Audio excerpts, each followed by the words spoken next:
যিনি ভিকটিম নিজেই কবিতা বেগম, তার স্বামী হলো খলিলুর রহমান, বাড়ি হলো পাকুল্লা, জামালপুর থানায় বিগত 19/7/23 তারিখে অভিযোগ দায়ের করেন যে 20/7/23 তারিখ অভিযোগ দায়ের করেন যে আসামি মনসুর, ফারুক, ফেরদৌস 3 জন এবং জাহিদ নামে আরেকজন আছে, এই 4 জন ওই যে ডিমের আড়তের টাকা তুলতে গিয়েছিল রাতে 9:30টার সময়।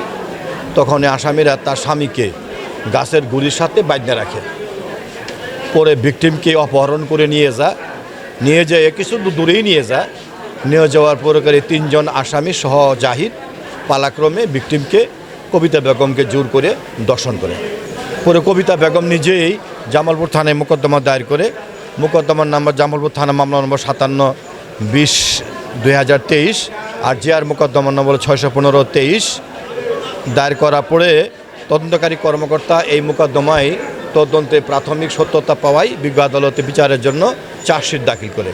চার্জশিট দাখিল করলে গণধর্ষণের মোকদ্দমা ছিল নারী ও শিশু দমন আইনের 9-3 ধারা / 7 ধারা মোতাবেক।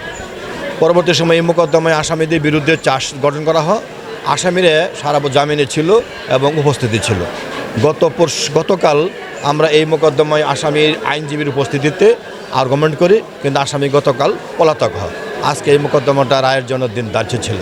বিজ্ঞ আদালত জনাব মোহাম্মদ আব্দুর রহিম সাহেব মোকদ্দমার সাক্ষী প্রমাণে সাব্যস্ত হওয়ায় এই মোকদ্দমায় আসামি মনসুর, ফারুক এবং ফেরদৌসকে নারী ও শিশু দমন আইনের 7 ধারা মোতাবেক যাবজ্জীবনের কারাদণ্ডের আদেশ প্রদান করেন এবং আরও আদেশ প্রদান করেন যে নারী ও শিশু নির্যাতন আইনের দমনের 9-1 ধারায় ওই 3 জন আসামিকে 3 জন হলো মনসুর, ফারুক এবং ফেরদৌসকে মৃত্যুদণ্ডের আদেশ প্রদান করেন।